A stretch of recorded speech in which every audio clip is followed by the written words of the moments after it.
with that controller. Well, with those controls. The controller itself is fine, but the controls are wonky. There's a reason I never played any of the Resident Evil games on Xbox, let's just say. I can imagine. And that's the weird thing, that they kept using the Xbox controls on the PS4 version. But, you know, it is a port of the PC version. So. Lately I've been playing Sonic Adventure 2 on my Steam. That's been hell addicting. Ah, god damn it. Yeah, I've got Adventure 2 Battle, and I've got Adventure 2 on, I've got Adventure 2 Battle on, well, yeah, Steam and GameCube. And it took me like 15 years to track down the GameCube version of Adventure 2 Battle.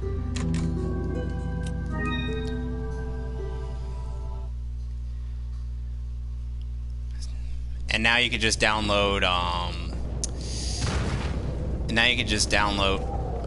that all on Steam. And yes, I am using the special costume.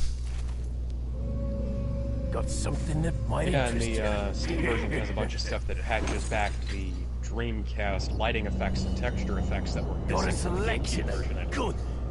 I gotta get that. What are you buying? Yeah, Sonic Adventure 1 and Sonic Adventure 2 both had some, let's say, graphical deficiencies when ported to GameCube. But the problem is, hardly anyone really played it on the Dreamcast. What are you selling? Is that old? You know, the sad thing about Resident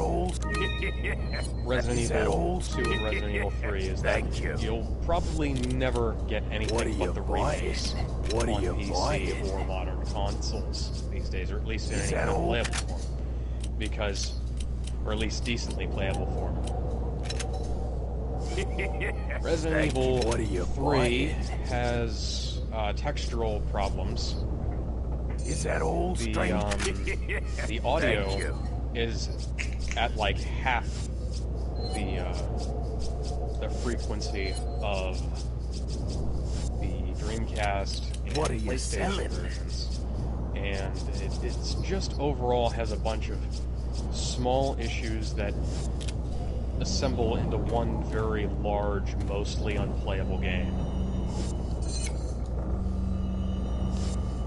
Yeah, I find it weird that that originally the Resident Evil 2, that what originally Code Veronica was on the Dreamcast, well, of all things, and yet. Yeah. And yet, fun fact, that was originally supposed to be Resident Evil 3, but Sony wanted Nemesis to be a. Seriously? Yeah, Sony wanted. No. I'm reacting to what's going on right now. Okay. Great. So much for stealth. Because remember, it's me you're watching, so stealth is not going to be one of my strong suits. Hold on. What's stealth? Now, what do you have? Ow.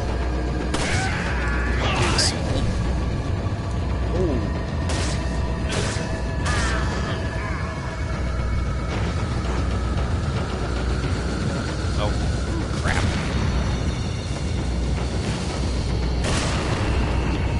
Seriously, you're throwing dynamite on your own dudes. Wasting time. I like it when you can shoot. And I'm dead. Oh God. First you should try playing playing professional with only a non-upgraded pistol. That is hell on earth. That's hell you're walking into. Ah, damn it. At least I could skip cutscenes. Because I'm sure many people who have played OG Kingdom Hearts 1 will have post-traumatic stress disorder, or with unskippable cutscenes.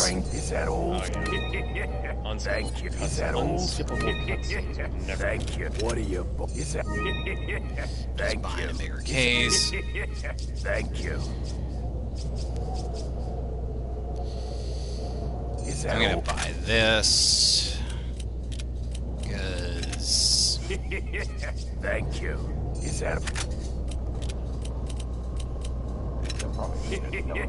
Thank you. What are you buying? Ah, frick. What are you selling?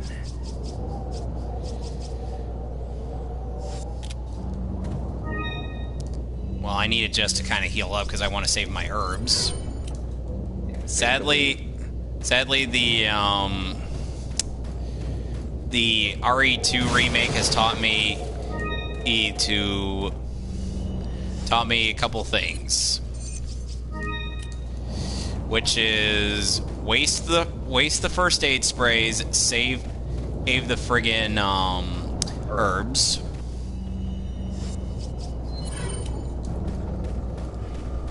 Oh, come on. Okay, I'm just gonna take the chopper. Get to... Do it! Do it now! Get to the chopper. They literally call it a chopper. Wait. Wait, they can't... Wait, with Predator reference intact? Yes.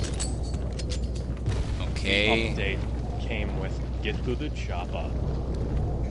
But do we get a Predator alien in the game? I don't Predator alien. I really don't know. I mean... No, I mean like a actual Predator, not you know, the Pred alien from AVP2. Oh, come! Oh, that is bull crap. You know what, just for that, come here. There he is.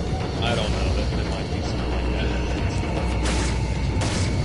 I mean, they got dancing Thanos for crying out loud. This knife is too good. No wonder they nerfed it in the RE2 remake. Oh shit! Seriously, game.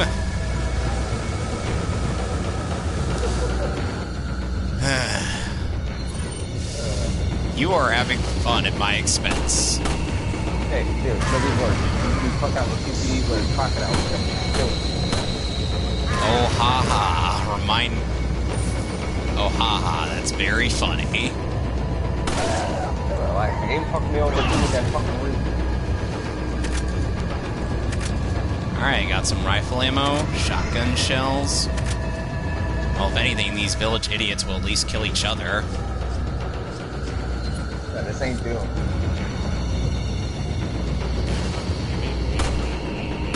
Are you freaking... Oh, shit! I did not see that guy. Ross, motherfucker. Damn, you kicked his head off.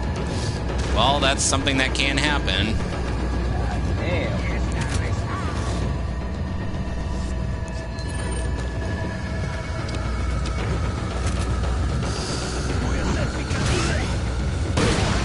I got him, shotgun. Oh, God. Oh. The village people are here. I don't want to look behind me. I really don't want to look behind me. Oh.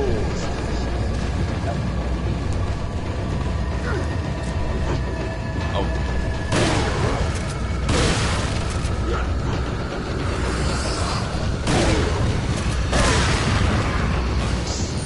Did that just happen? They grab you, you're dead.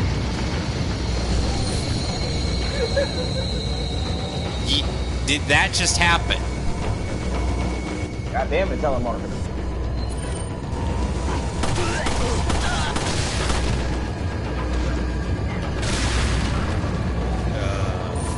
It only gets worse.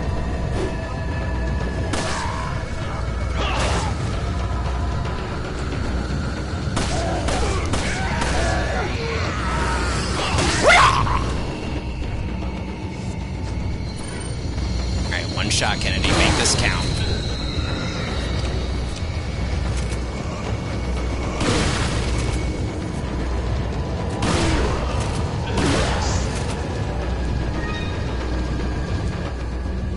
I better use this.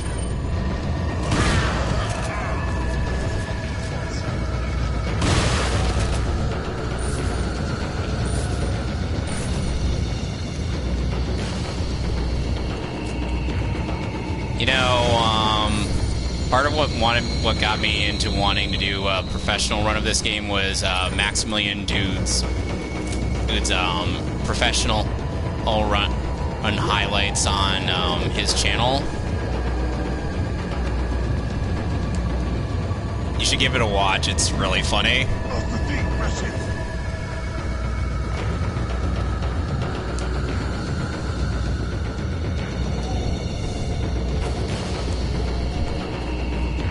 You ever watch Red vs. Blue? Oh, GalanDun? Yeah, I've watched it a few times. Most of the I've tried watching like the newer stuff, and it's season 16 still isn't finished yet on YouTube. It's finished on their website, of course. No way. I'm thinking. Nobody cares about their website. Yeah, really, no. Oh, come on. And I grab this, there's gonna be more dudes. Because that's how video game logic works. Even though you've pretty much routed most of the enemies in the area, there's still gonna be more or to chase you after you grab one part of the MacGuffin. Because that's just how games work, you know? Didn't you read it at your local library? Oh God, I feel. Because they're all closed. Exactly.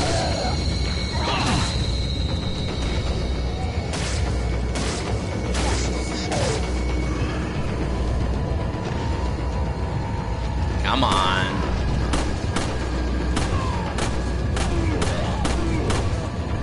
Slashing my back with a knife like that, I don't think I'd be able to stand back up. Well, Especially not if somebody had just shot me in the eye. But then again, these are these are quote unquote not zombies. yeah. Oh wait, they're the Ganados. Do you see what I see?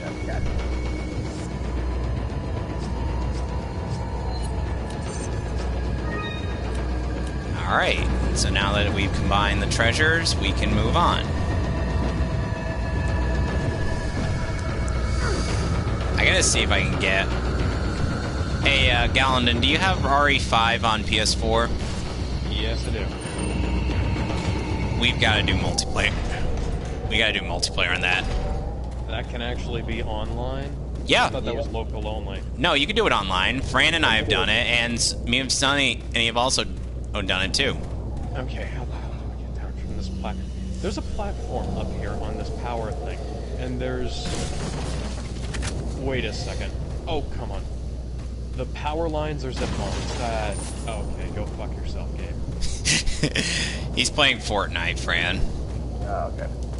Yeah, I just ran into the guy with the assault rifle because I was dead. I was done. This guy had me dead to rights. If you still have the Fran, if you still have the link to his channel, you can go check it out on his end. Yeah. And Bright Still Stars. Yep. Plug. Excuse me. Holy crap! That was awesome. You saw that, right? I'm probably about to see it. Yes. And that was the greatest parry.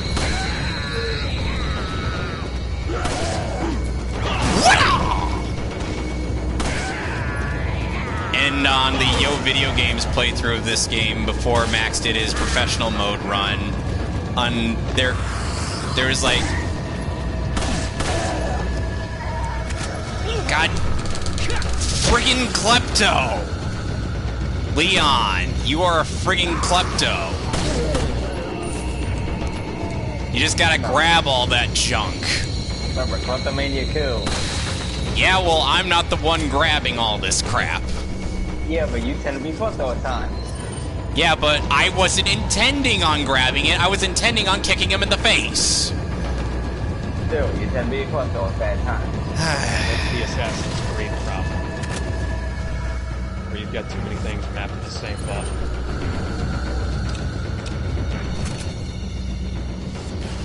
I have seen Assassin's Creed 3 on PS4. It looks so bad. Assassin's Creed, for some reason, once it hit the next gen, everything just...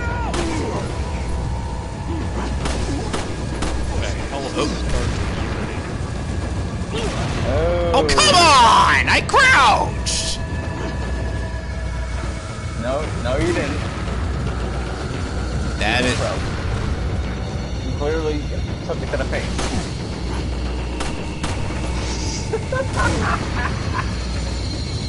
Dumbass. Duck.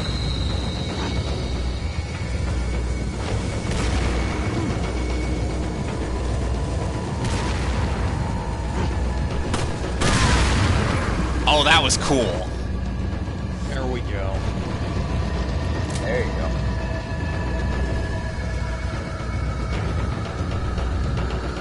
Oh, God, there are bear traps everywhere.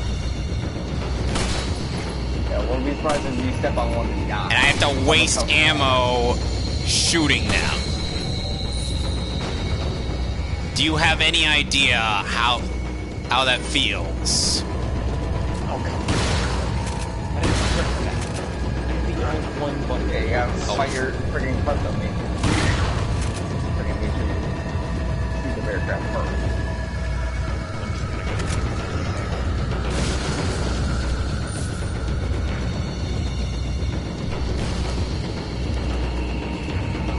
Come on, I know there's only one way for you schmucks to go. Come here. How is that that Fortnite has no offensive weapons? Why? I don't know. Oh, there's a way I could just tilt the camera downward or to look at the ground so I don't step on any friggin' bear traps. Oh, yeah. Yeah, you can do that. Yeah, that's actually... I thought you would have known that by now. Well, if you've already played through the game once. Don't you sass me, boy. I mean, the first thing I do when I pick up a game is I just press every button to see what it does. Yeah. Even if it accidentally kills you.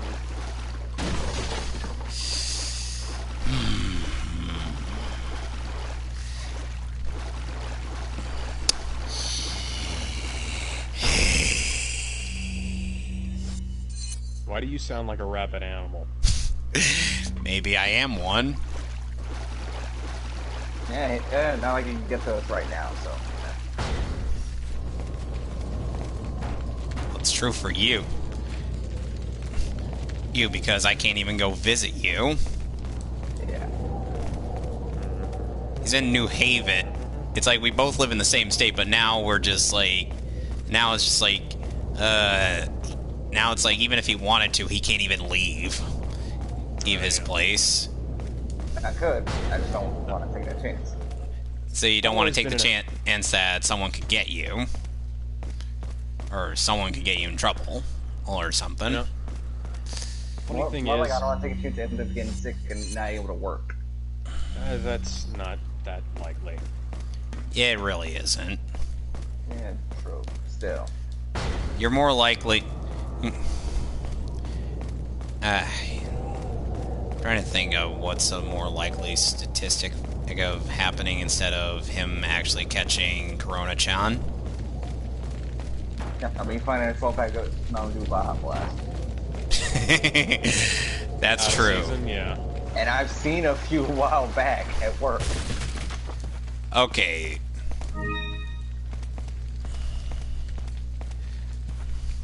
I think I've still got a couple of cans of it left over from a couple of years ago.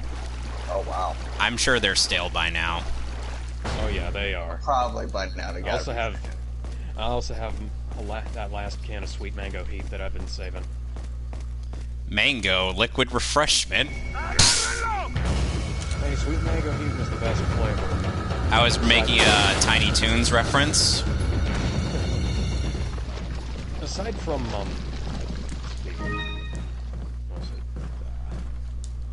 the lemonade flavor from Advanced Warfare, that was real good, and they never made that again. This is Ooh, big one. Big one.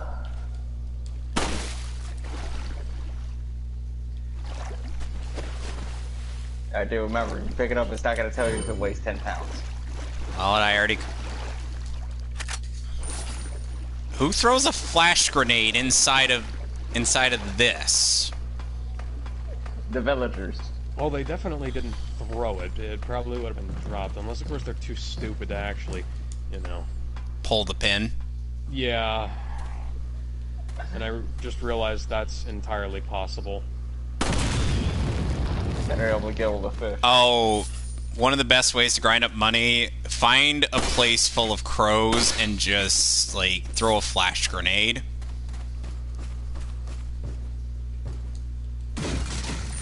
Like, holy crap. The oodles of stuff you'll get. For the longest time, I never knew that the flash grenades actually did anything. I always thought they were worthless. They do insta-kill, they do insta-kill the Lost Plagas when they get out of there, when they get to the point where... Yeah. When they get to that point in the game. And that's interesting, but I never knew that until somebody told me that a couple of years ago when they were commentating on my... Well, they were commenting on my Let's Play, which was, at the time, the longest Let's Play I'd ever done. I think it was, like, almost 100 parts. Oh, wow. Alright, got a key. Chief's Notes. As instructed by Lord Sadler, I have the Ancient in confinement, alive. Why keep him alive? I do not fully understand what the Lord's intentions are. He needs the ransom money.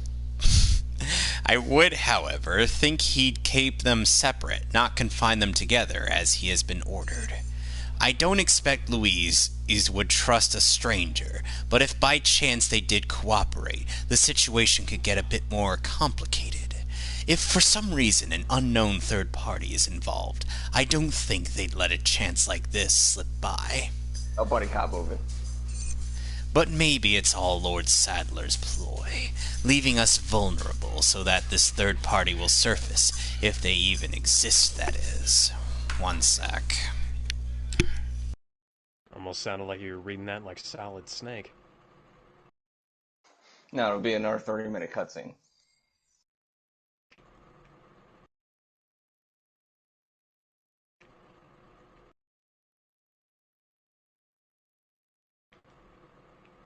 There we go.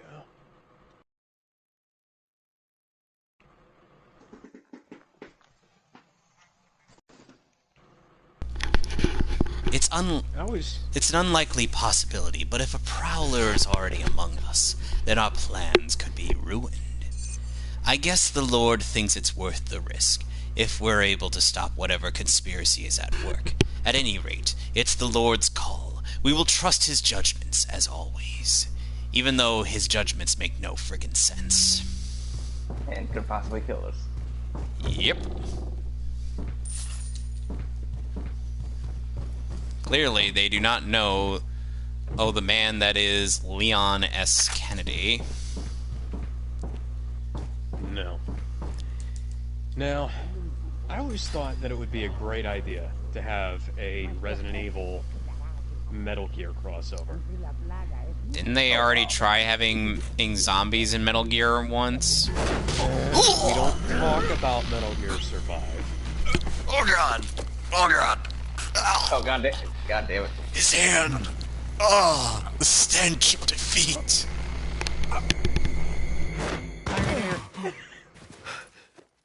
You carry the same blood as us, it seems. Nevertheless, you're an outsider. Seriously, what the hell's up with his Remember, voice? if you become unpleasant to I our can't remember, eyes, but I think it might be you'll pitch face shifted. severe consequences. It might as well sound like Stitch. About. What? Same blood. Sounds like Stitch, you practically looks like Ron Perlman. What the hell? Make it another file in case the recording screws up. And now we get another discussion with Hunnigan.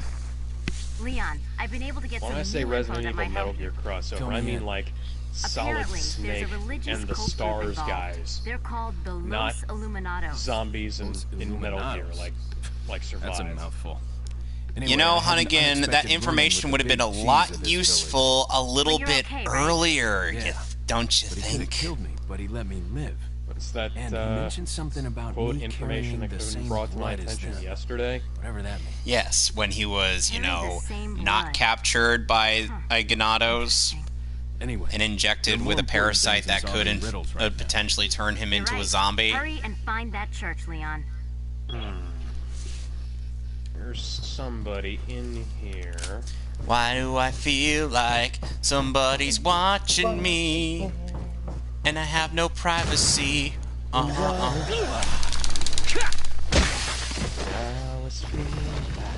That guy was taking a leak. Must have been taking a mean piss. You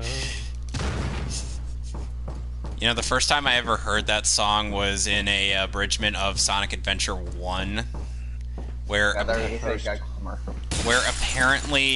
Sonic was doing the Casinopolis area, and he was doing the spinball. Of course, the running gag is that apparently none of the characters like the game they are involved in. Okay. Which makes me wonder, I'm like, oh god. Leon, maybe next time pull out a bigger gun. Say blood. Say blood. Oh god! Smell that boot. It's the stench of defeat. Not again.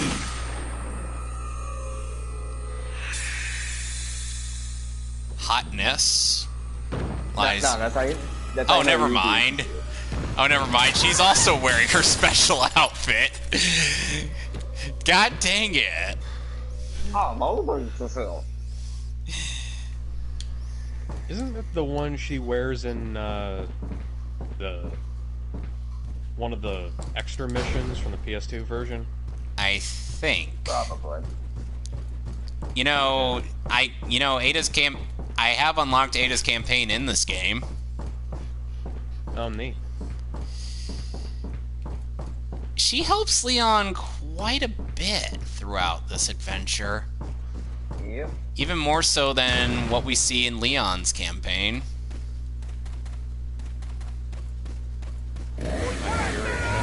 Yes. God.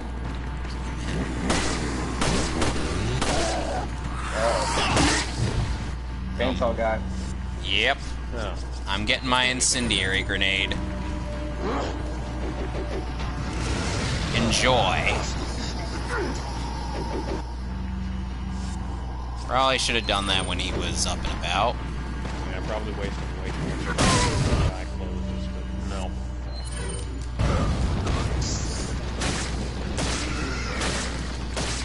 Will you just die? Yeah, you might want to move. Oh, never mind.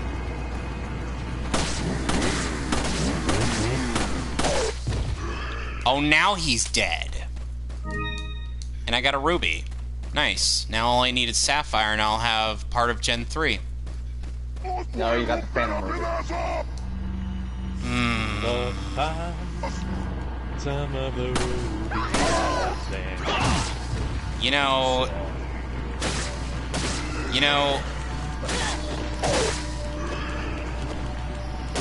I know this may be speaking from a guy who's kind of a sucker for Liam O'Brien characters, but I feel like Infinite really had a lot of wasted potential. Marvel vs. Capcom Infinite. No. The edgiest of the edgiest of cringy Edge from Sonic Forces. Oh, there's a character called Infinite in Sonic Forces. Yeah, he's one of the main antagonists. He has that. Despite having gotten that on Battlebone a little while ago.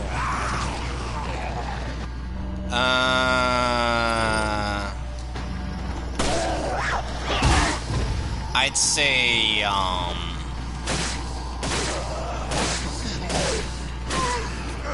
going to play it eventually.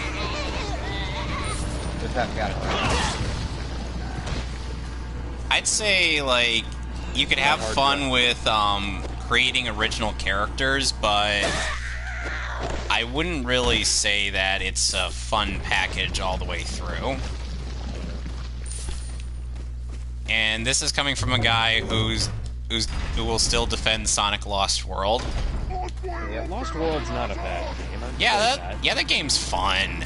I don't know what the hell most people are talking about. Somebody has a sniper rifle around here. And speaking of, and going back a bit to Liam O'Brien, he voices one of the Deadly Six in that game. Specifically, the first one you fight, Zaz. Yeah, do you remember, who's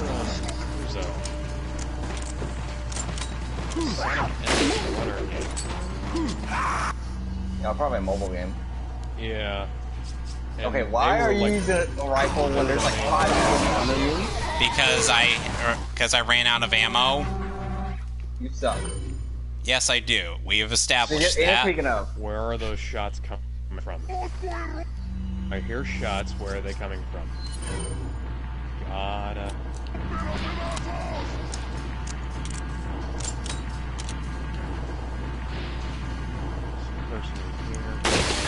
Ooh, 3 for 1! Holy crap! triple shot. No, it's a triple kill. Same thing. Around. Did Oh, double shot. Nope. Tonight.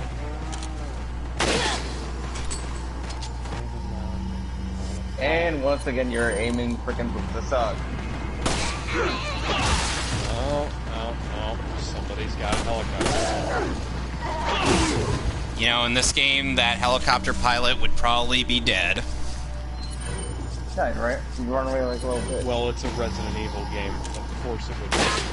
The only helicopter pilot who actually manages to stay alive is Chris Redfield. And Barry. Never actually. Yeah, well, I thought Barry was an airman. Barry was Air Force, but he's not actually like. He piloted a helicopter at the end of RE3. Oh, right. I forgot about that. He basically did what Brad didn't want to do. Actually do his friggin' job. He actually got the job up. I think the joke on Brad Vickers is from an abridgment from a bridge one shot of Resident Evil 1 where Brad Vickers ends up leaving them and because he's an asshole. You know, that was my original plan in my massively multiplayer Resident Evil everything crossover. Brad pays by Resident Evil 3. I know. I've played it. Assume you don't come across the sound fine, right? He tries to loot places, but that proves to be unsuccessful. Do you want to hear what happened? Let's hear it. Okay, so my original plan was like Brad was like an inside man who was going to be Gonna make this chicken and give me some eggs. Give me some Hey, eggs. dude, don't dump the chicken. Dude, don't do it. All of a sudden, a freaking flock of chicken will come after you. okay. This ain't Hey, Zelda. Looking out the building. I'm just gonna hack through this wall. It's gonna be fast. And there's the guardian angel that you just shot. So anyways, my original plan was that Brad was going to be like this inside agent in the whole anti-metahuman conspiracy that was going on. But Metahuman? Mutant, metahuman. It was a general thing. The Patriots had it in for for various superhuman elements, and really didn't want guys like Superman, the Fantastic Four, etc., interfering with their plans. So what happened was, the guy I was working with it on at the time, thought that was a really stupid idea. And it was. I will agree with him, that was kind of a dumb idea. So what we wound up... Oh, that was amazing!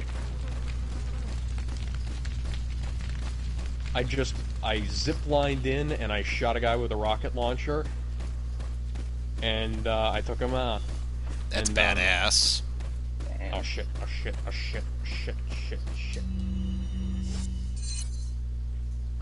And, so what he did was, Brad Vickers was actually Captain America in disguise. What? Well, I feel sorry for... Well, I feel sorry... did I just get a like golden chicken egg? Oh yeah, I'm using that. The real Brad Vickers, like, disappeared a while before then. And Captain America, after the events of the in-universe Civil War, had to go undercover. Well, I made it to number 3. And when Albert Wesker Jr. was putting together the Special Tactics and Rescue Service in Raccoon City, he joined the group, and when he flew off at the start, he was like he was going to go get his shield and he was going to go get some backup, and ultimately that wound up being very useful because the Nemesis was like mecha powered. Oh wow! Yeah.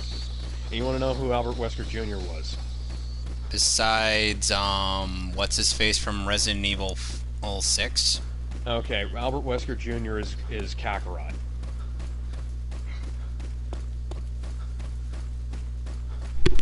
I'm sorry, I'm trying to process that. Okay, so the Umbrella Corporation found Kakarot's Saiyan pod and did experiments on him that locked him into a permanent state of Super Saiyan. It was like a low-level state of Super Saiyan, but it was like what the real version of fake Super Saiyan would have been from Lord Slug if they hadn't completely fucked it up. And so he Kakarot, aka Albert Wesker Jr., because they like made him that would be a name Wesker would come up with because he is that much of a narcissist.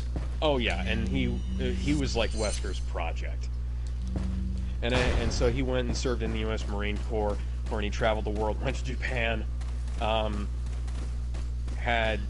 he's got like this sounds like something straight out of Kindness. This is massively multiplayer fanfic crossover.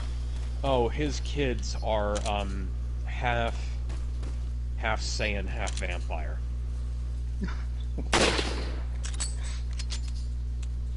I'm trying to follow. I'm trying to understand that. Okay, well, I think what happened, I can't remember specifics, but I think what happened was he like while he was in Japan, he like it was either Kokoa Shuzen or Mocha Akashia that he wound up with from Rosario plus Vampire, obviously, and I can't remember what it was, but he went to Japan, learned from Roshi and Gohan and all that, and is basically his adoptive father's influence on his life was minimal at best, because it's Wesker.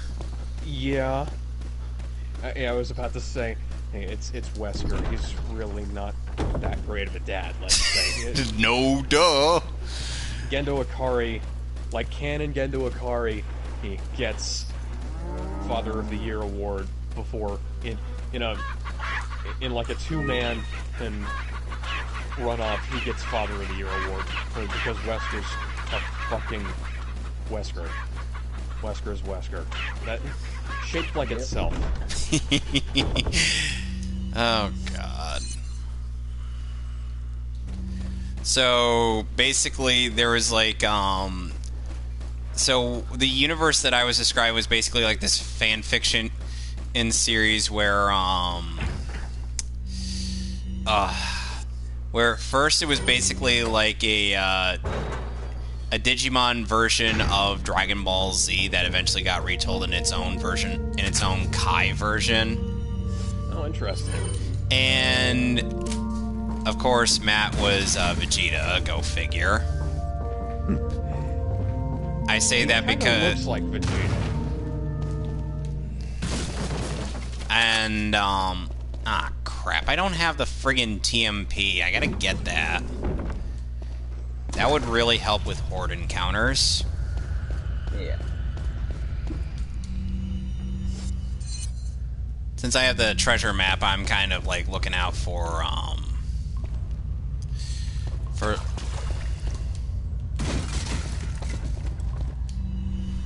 locations on my map where it would be, and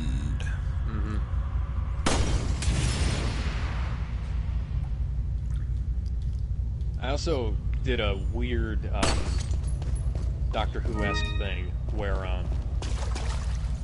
one of the major plot points that happened was that Chris Redfield, as a kid, met the teenage version of Sonic the Hedgehog, and I'm trying not to laugh myself. And that you've was given me a scenario where basically Chris Redfield talks to himself. Yeah. But what happened was that basically the plot of Sonic X happens by way of Metal Gear Solid 2. And, Well, at least it'll be better human characters than friggin' Chris Thorndike. Yeah. Well, Chris Redfield takes the place of Chris Thorndike in the plot of Sonic X. So And, it would still be Chris Redfield talking to himself. Yes. I know you don't like Roger Craig Smith as Sonic, but you gotta admit the scenario you've created is hilarious. Oh, wait till you find out what else happened. There was actually... This is not the only scenario in which Roger Craig Smith would be talking to himself. At one point, they actually ran into Batman. Younger Batman? Yeah, because he was one of the few heroes who stuck around after the Civil War because he's Batman, and he doesn't. So how does DC end up fitting into a continuity where it's mostly Marvel, some Capcom stuff, Sonic, and frick. Well, there was an unwritten chapter of the story where the whole timeline got screwed up because Superman was like warped through time and saved the Titanic. What? Yeah. I'm sorry. The thing was, this was not actually something that I wound up writing down because it was too stupid. But basically what happened was that, like, Clark Kent ducked into one of the police boxes to change into the Superman outfit. And that ended up being the TARDIS. Yes. See, considering I know you love Doctor Who, and you were saying something about, oh, hi there. And you were saying, and you mentioned that the TARDIS was going to be a thing at some point. That immediately clicked in my head. I'm like, oh, okay.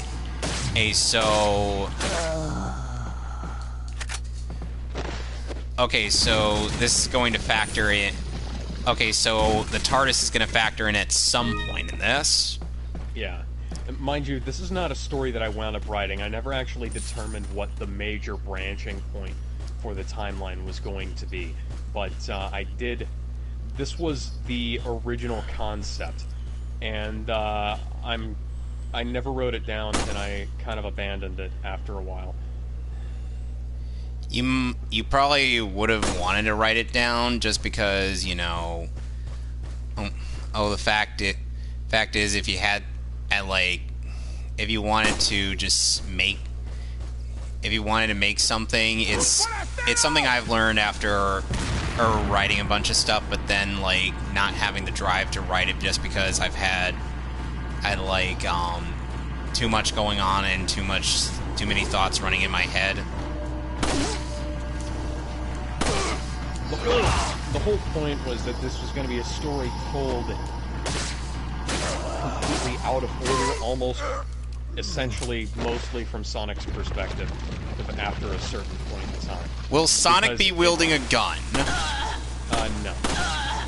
The thing was that it all started off on Mobius originally, before I rewrote the whole thing, and then I'm just gonna continue with the rest of it. And, so young Sonic, like Genesis era Sonic,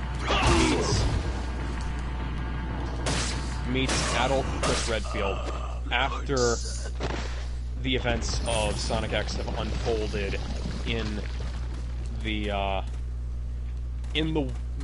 let's call it Earth, because there's no better way to put it.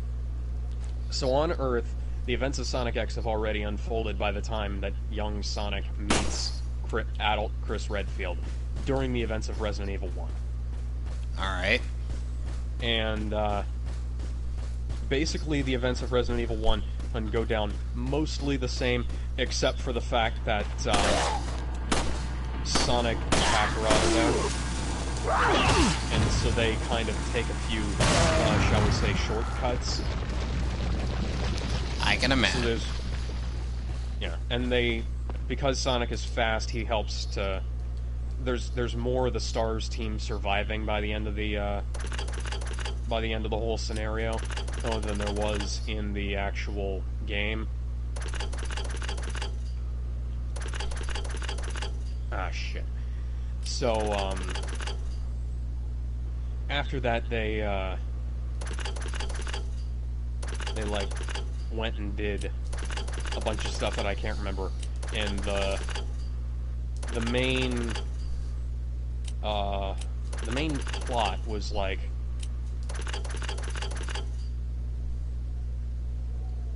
it kind of got let's say a bit weirder after it turned into Sonic X, because at that point in the timeline, Sonic and the rest of Sonic, Tails, Amy, Knuckles, all those guys disappear on Planet Mobius. That's strange. Well, that's because the events of the Chaos Control from Robotropolis teleports them to Earth, and Sonic knows what's going on, because he's kind of already been through this a bit before. Through this isekai scenario before? Kind of, yeah. He's he knows sort of what's going to happen. You might want to ask Mom that question, because,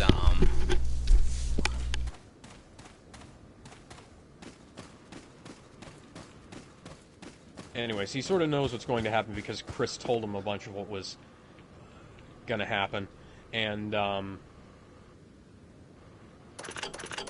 so he's got a bit of an idea as to what's going on. And then, his natural propensity to defy fate kind of comes into it.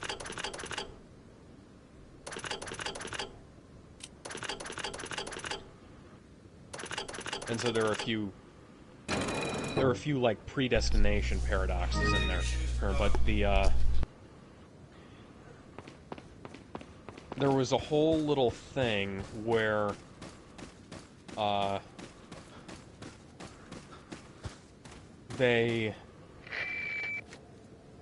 during the zombie outbreak in Leon, have you reached Resident the church Evil yet? 1, 2, and 3. Well, yeah. Sort of. Dante Leon, did I mention not to from take the scenic route? the Devil May Cry series Ashley's got probably involved. inside that structure. Because he why actually, not? Well, he actually lives in Raccoon City. No, I'm not making this up. He actually I believe does you. live in Raccoon City. It's just that Capcom are fucking weird because, like, he's got his, like, human identity. He is private investigator Tony Redgrave. Oh, come on! And he apparently, like, has some sort of relationship with Claire Redfield. And this is not me making this up, by the way. This is all actual Capcom stuff.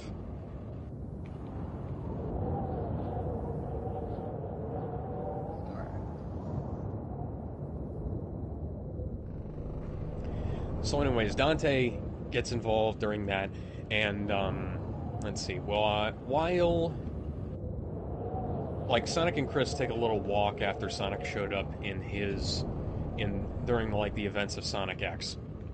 And there they come across, Solid Snake, who's, like, just right in the middle of that whole thing from the tanker encounter in Metal Gear Solid 2. Right. And so they kind of change the events of that game. And they're like, oh, what the hell? Snake is like, I wasn't aware that the government was genetically engineering animals. I didn't think that was going to be happening for a little while now. Oh, you know? And, like, at some point in time, Snake has that thing where he ages fast, right? Yeah. Yeah. At some point in time, they, like,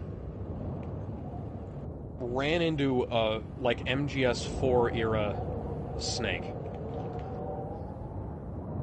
And he basically crumbles to dust before their eyes. Oh, wow. And somebody, I can't remember if this was circa the time that the guys from Harry Potter got involved, or if it was something else. This is quite a lot to keep track of, as you can imagine.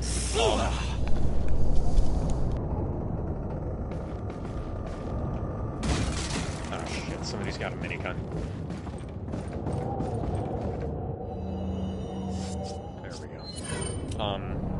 Somehow they like fixed Snake's genetic code so that he wouldn't age that fast. No, so they adjusted Fox died. But during all of this, while the events of Sonic X are going on Earth, Sonic and company have disappeared from Mobius. And because of the interdimensional time travel and whatnot, there's a bunch of other stuff that's starting to leak into Mobius. And one of the things that leaks in is something from is a virus from the Mega Man series. Is specifically wait, where's Mega Man? Well, specifically NC Warrior. Oh, okay, Battle Network. Nice. And yeah, Battle Network.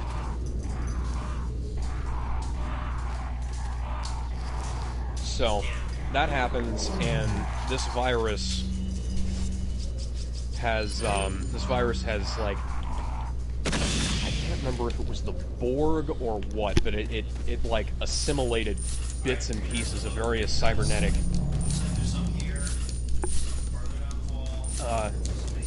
technologies over the years, and it stumbled across stuff like advanced versions of Metal Sonic, Tails, Knuckles, everybody who disappeared during the event, during the Chaos Control event, that hypothetically vaporized Robotropolis.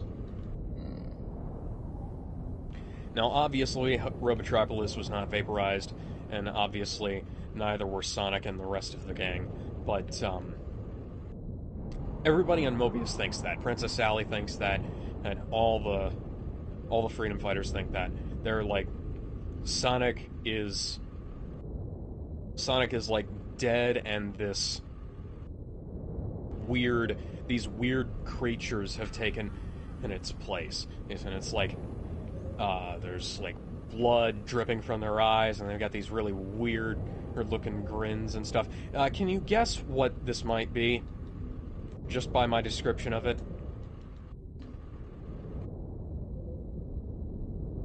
Does the Dominator sound like they're trying to turn to a Joker? Okay, there's an infamous story from, well, around the time that I was writing this, that and this was like 10 years ago when I was writing this, that you may be able to figure out how it's related to. What would like a manifested version? Sorry about that. I've been preoccupied because of a mess made by my dog. Oh, great. Have you been hearing all the crazy stuff I've been saying?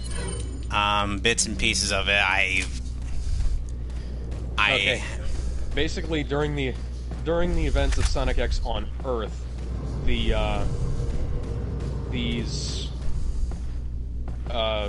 like corrupted net navies from NT Warrior show up and take over the like advanced versions of Robotnik's metal versions of like Sonic, Amy, Tails, Knuckles, etc. And these guys have all vanished as part of the Chaos Control event that allegedly vaporized Robotropolis, or at least did from the perspective of everybody, on Mobius. Every time I hear Robotropolis, all I can think is like the Sonic OVA,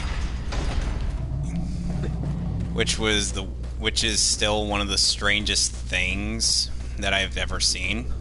Yeah, the Sonic OVA is kind of weird. The Sonic the Abridged Hog is a really great... Created by Roland Nolan. Yeah, that's a really great send-up of the weird shit that happens in that.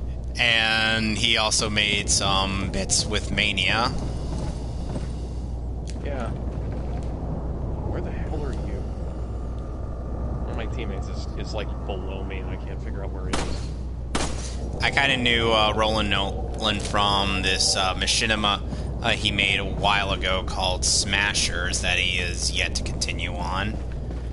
Okay. Basically, where quote-unquote Swift the Porcupine ends up being sent to another world because he's actually Sonic the Hedgehog, and he has to rely on an idiot version of Mario to keep him from revealing his secret identity. It's a me, Doppio! And Marty has the most inconsistent in time with having a voice actor, because he's changed voice actors at least twice throughout the machinima. And I'm like, can they just not have one guy? And unfortunately, one guy who is basically Snakebite, but as some kind of coward, apparently bombed a gorilla's forest, and the gorilla who owned the forest, Killer Gorilla, is out for revenge. Not Gamilla Gorilla? No, and Killer Gorilla also has a brother named Killer Yeti.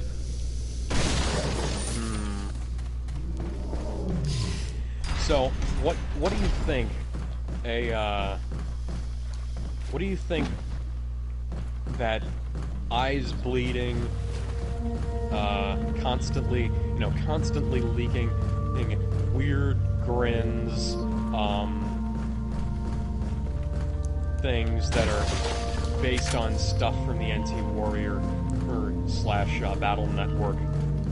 Is NT Warrior the same as Battle Network? It's the anime adaptation of Battle Network. Okay, yeah. So, what do you think? What do you think that'd be called?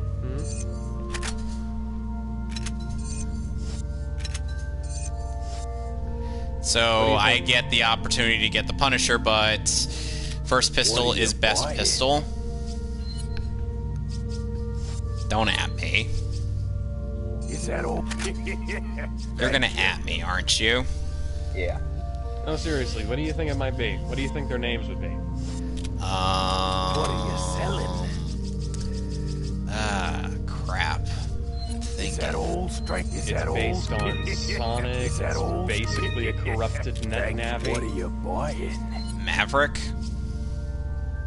Is that? What's the suffix of the net navis? PET? Or pet? Ah, What are they? No. What are they called? What are they called? I haven't played the Battle Network series. My only Mega Man and gaming experience has been between It's a dot something. .exe. Oh, .exe. Yeah. Okay. So That's now what put the that suffix they go by. Okay. So, what would a Sonic net navi be called?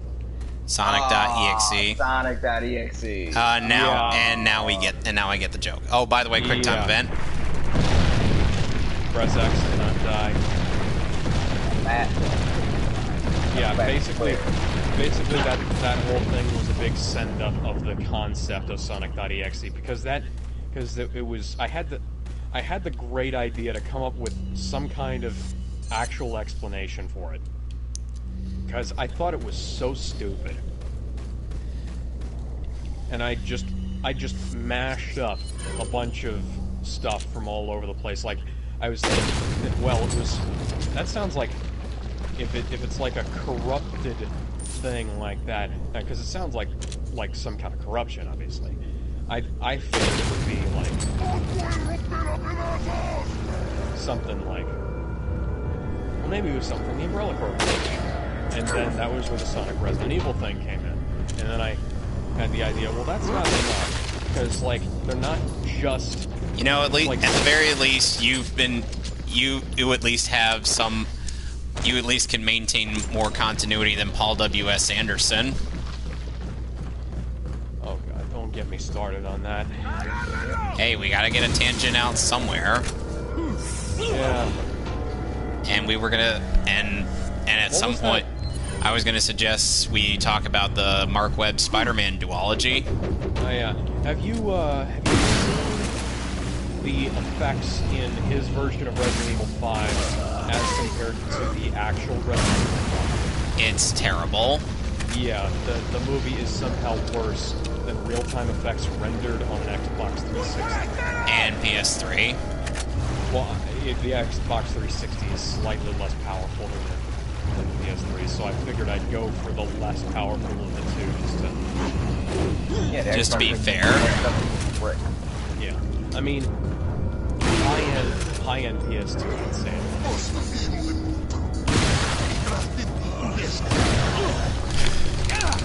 I don't know how a movie with that much Sony money behind it could be that shit. Simple. They talk video games. That's how. And yet Detective Pikachu and the Sonic the Hedgehog movie end up having not only better effects, but better written plot and better overall everything. Yeah. I am not looking forward to the Uncharted movie. For one thing, because, well, no Nathan Fillion. That kind of sucks. Yes, because he would have been perfect. And the fan movie that he made with, what's his name? The guy who directed it was freaking amazing. Everything was on point, and you can't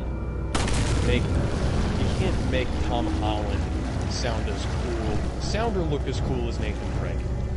That I will agree with because as much as I love MCU Spidey to your chagrin, and at the very least, it's